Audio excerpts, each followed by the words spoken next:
What's up, everybody? I'm here to introduce a brand new product, portable sampling drum machine workstation. It's called the Beat Thang, T-H-A-N-G. You gotta put that southern twang in it. It's Thang. You know, you might have heard about it already, but hey, I got my hands on one. I've been messing with it for a couple weeks, you know, and this is it. It's pretty awesome, kind of Tron style. And in this video, I'm going to show you one thing about the Beat Thing that I love, and is chopping samples capabilities of the Beat Thing. The auto chop, the non-destructive chopping capabilities of it specifically. So to get into your sampling section, just hit sample. Alright, we're in the sample screen here, and what I'm going to do is I'm going to load up some samples off my SD card. You can sample something, you know, off whatever through your quarter inch or XLR inputs in the back. It also has fan and power to plug up mics, you know, for professional sound design and recording vocals and all that good stuff. But in this case, I'm going to go through the goodies I got already saved in my SD card to chop. So I'm in my sample screen. I'm going to go here and I'm going to hit new. Alright, I'm going on top of here where it says new sample, and with my data wheel I'm going to go combing through my cards. So on top here all, I'm going to go to SD card. It's my SD. Alright, you could preview them before you even load them up. How you do that is you just have one selected, okay, and let me pan down here, and you just hit the play button.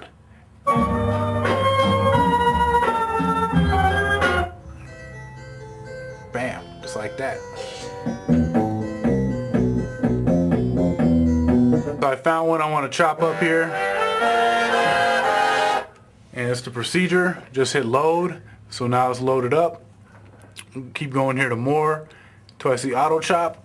And the way the auto chop works is you adjust the sensitivity and the frequency on the top there. So I'm going to start adjusting it until I start seeing some lines.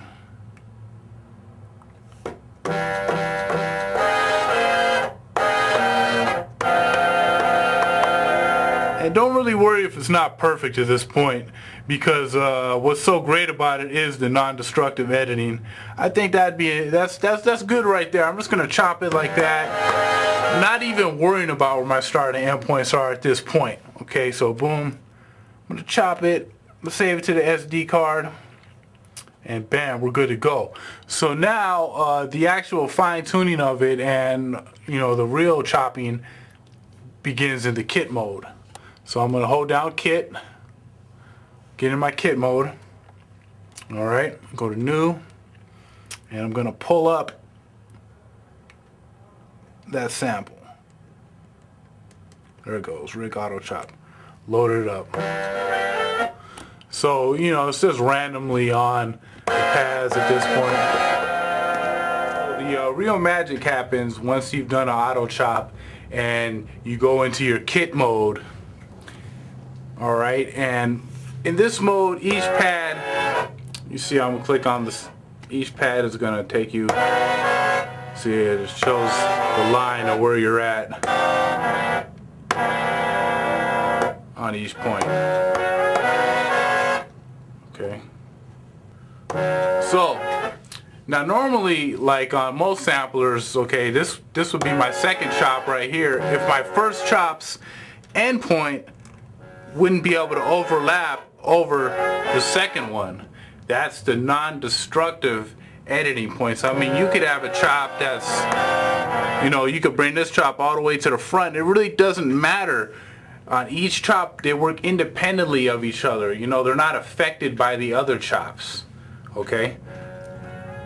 So I got my my mute group turned on, voice group, okay? That's where I hit a pad and I hit a second pad and they cut each other off.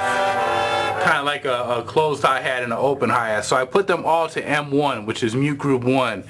You have 7 different mute groups you could have going there with the Beat Thing. Very similar to the MPC mute groups. Okay, so let's just go back to our editing screen and just show you the beauty of this. Okay, this is my first chop right there. And the stops there. Now I could drag this endpoint I can let that go all the way to the end. It'll play the whole sample starting from the beginning for the first chop. Then the second chop, that's it. But I could do the same thing. I could let it play all the way to the end for the second chop. Third chop, could let it go all the way to the end. And they all cut each other off because they're on a mute group. Do that to the third, the fourth chop, the fifth chop.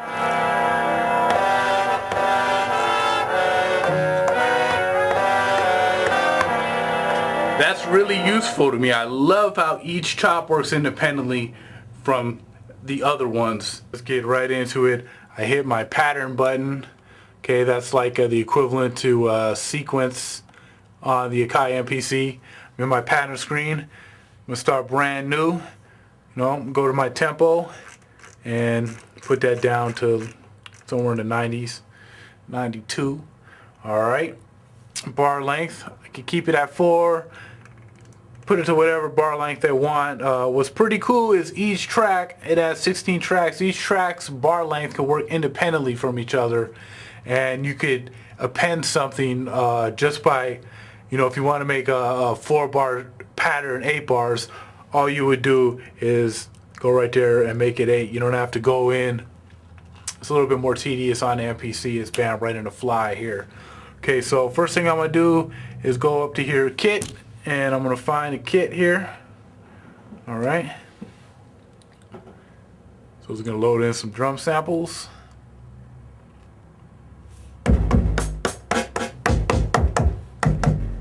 Alright, so I got some drums loaded up. And you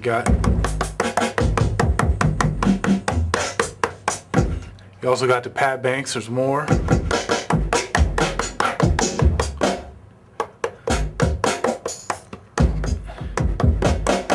Okay, so I'm gonna use this one. Just get a quick little.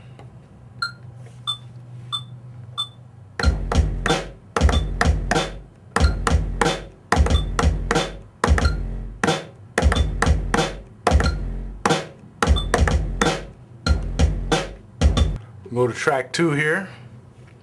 I'm gonna pull up that same drum kit. Find a hat.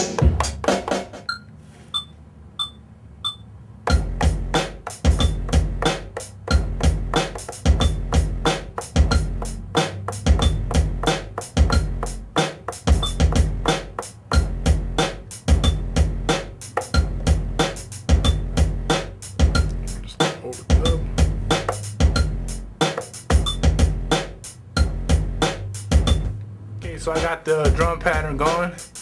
Sound pretty cool. So I'm gonna go to another track, track 3, and I'm gonna pull up that that sample that we chopped.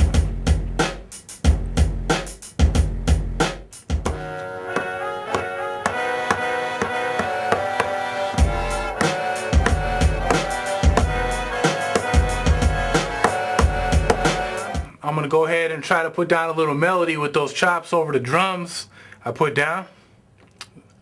Let's give it a shot.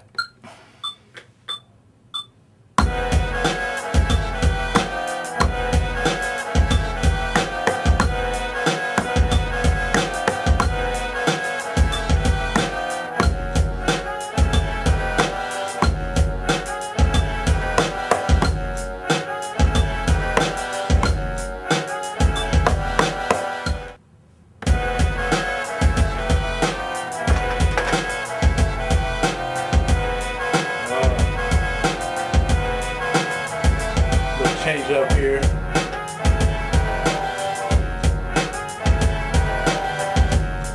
And you can see the pads that I'm pressing, the lights going off, which is kind of cool. Gives you a little light show.